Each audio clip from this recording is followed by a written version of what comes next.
Bonjour à tous, j'espère que vous allez bien. Aujourd'hui, on se retrouve pour mon étude du chapitre 31.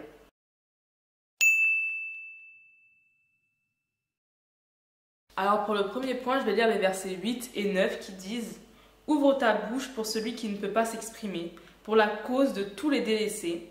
Ouvre ta bouche, juge avec justice et défends le malheureux et le pauvre. » Alors pour ce point-là, j'avais pas vraiment de commentaires à faire ou j'avais pas forcément de témoignages à apporter, mais j'avais plus une question à poser, c'est est-ce qu'on doit réellement défendre tout le monde à tout prix?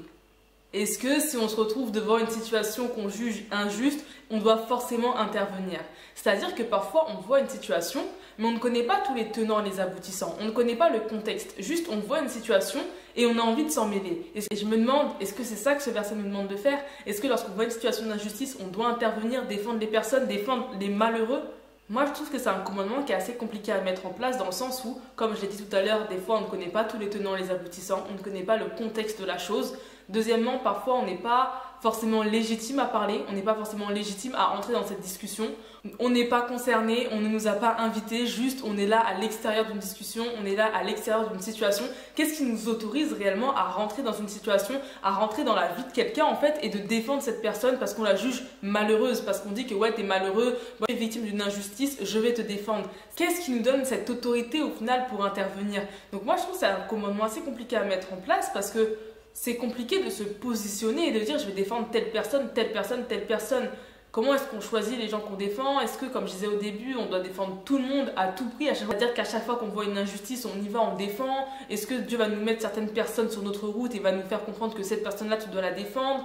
Mais c'est vrai que c'est compliqué aussi de défendre une personne sans la faire passer pour une petite victime en mode tu as besoin de moi, il faut que je te défende. C'est pas facile, il faut agir avec tact. Au final, j'ai trouvé ce commandement assez compliqué à mettre en place et c'est pour ça que j'ai pas forcément de commentaires à faire là-dessus, mais je voulais juste le relever. Et personnellement, pour ma part, je dirais que je pense pas qu'il faille défendre tout le monde à tout prix, dans le sens où quand tu ne connais pas le contexte d'une situation, ne va pas ouvrir ta bouche. Parce que si tu ne connais pas le pourquoi du comment, tu vas émettre un jugement qui n'est pas correct. Alors que le verset 9 nous dit « Ouvre ta bouche et juge avec justice ». Et si tu ne connais pas le contexte, tu ne peux pas juger avec justice. Tu vas juger avec des a priori.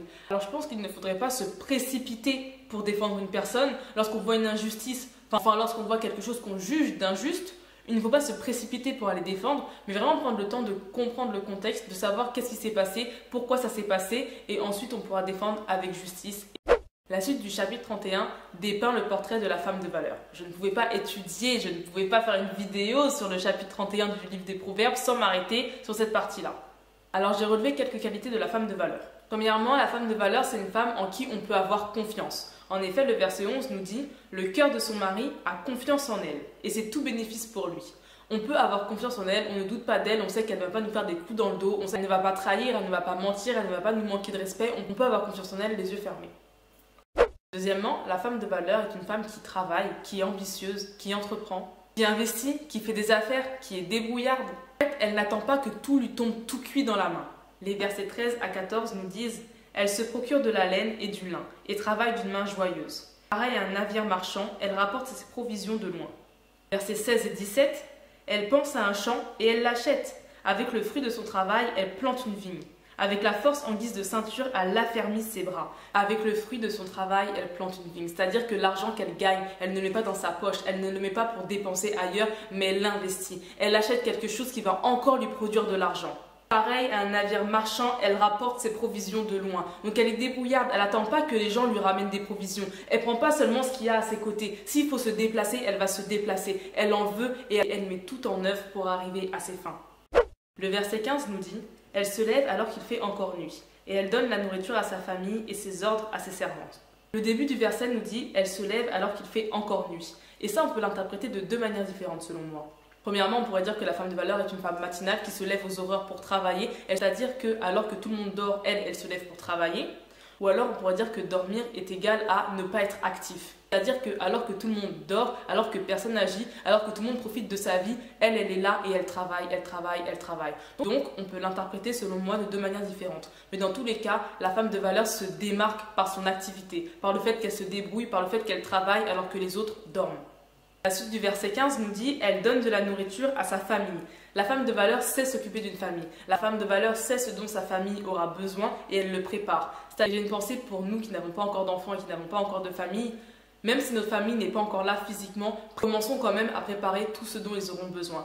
Commence à préparer ta vie, à tout mettre en ordre dans ta vie pour ne pas apporter de soucis à ta famille lorsque tu l'auras construite. Mets tout en ordre dans ta vie dès maintenant. Prépare-toi à être mère de famille dès aujourd'hui.